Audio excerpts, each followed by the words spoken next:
Hey guys, welcome to day 2 of Things to Do in Copenhagen. My name is Christopher Rudder, and this is Rudderless. I got a few cool places to check out that I think you're gonna like. Stay tuned.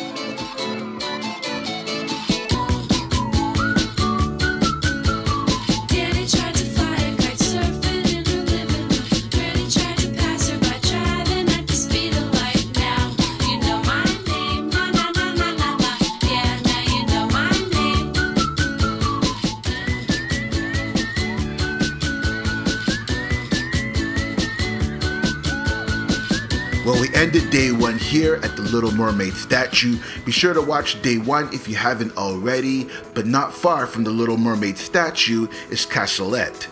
Castellet, the citadel, is one of the best preserved fortresses in northern Europe and was founded by the Danish king Christian IV in 1626. It's shaped like a pentagon with bastions at its corners. The buildings inside are used for military barracks and offices.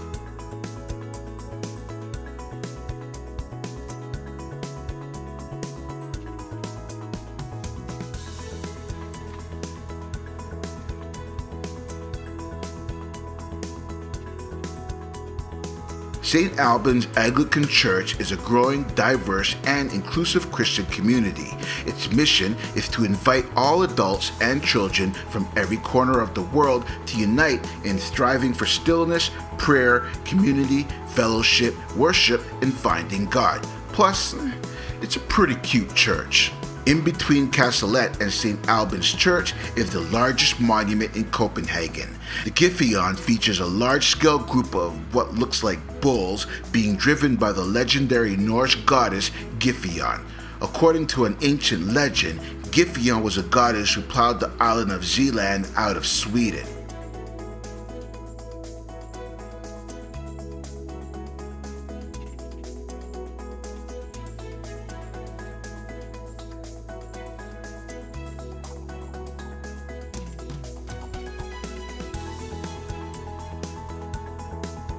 In a space initially used to store sugar, the Royal Casting Collection, now part of the National Museum of Art, now stores more than 2,000 plaster figures with over 4,000 years of history. The Opera House is 41,000 square meters with 5 of the 14 floors underground.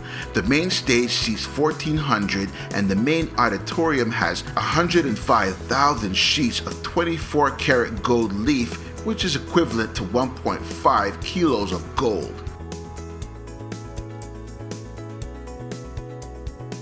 St. Paul's Church, formerly known as Neighbourhood Church due to its location in the middle of the Neighbourhood area, is a Lithuanian church. It was constructed from 1872 to 1877 and designed by Jonas Emil Knudsman.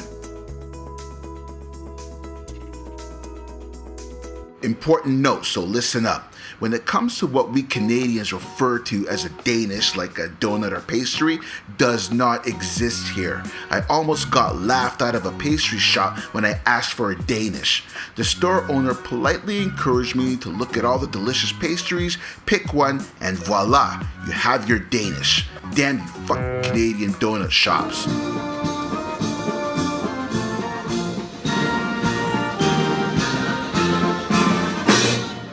Moving on. Malmburg Palace, one of the world's oldest monarchies and where the Denmark royal family currently resides. At the Palace Square, you can watch the changing of the royal guard. Every day at noon, they march from their barracks through the streets of Copenhagen to Amalienborg.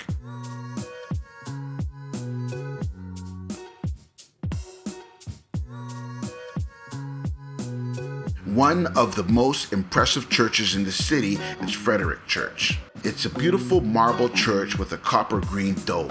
Geographically, the church is in line with the Amalienborg Castle and the Opera House. Nijhaven is the perfect place to end a long day of exploring or working. Before it became this port with the beautiful old renovated houses and restaurants, Nijhaven was a busy commercial port that docked ships from all over the world. The area was filled with sailors, ladies of the pleasure, pubs, and alehouses. Nijhaven is now filled with people enjoying the relaxed atmosphere of great food and jazz music.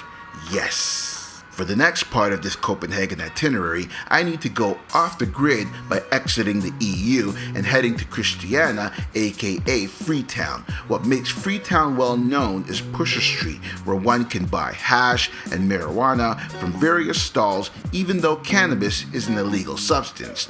Just a gentle reminder, filming and taking pictures in and around Pusher Street, it's not a good idea. Church of Our Savior is one of Denmark's most famous churches. Each year, more than 60,000 people climb the 400 stairs to the top. 90 meters above street level, the Serpentine Spire was inaugurated in 1752. Starik Cotton restaurant is a local pub that I stumbled across on the way back to Nijhaven. I thought it would be an excellent time to grab another local beer. Had a lot of fun putting together this things to do in Copenhagen itinerary. Danishes taste better in Denmark, so does Carlsberg and Tuborg. Copenhagen is all imperial like Sweden, but reminiscent of Amsterdam. Maybe it's the bikes, maybe it's the garages, dedicated bike lanes and canals. But who are we kidding? It's Christiana. It's Freetown. Okay, I'm back in Nijhaven, which really just means New Harbor, for dinner. I want to give one of these restaurants a try. Thank you so much for watching. Be sure to like and subscribe and click the little bell so you're notified of the next video, which will be in Bratislava, Slovakia. Be sure to read the detailed blog post I wrote over on my travel blog. The link is in the description. And in the comments below, tell me what you like so far about Copenhagen. Cheers. We'll see you in the next video.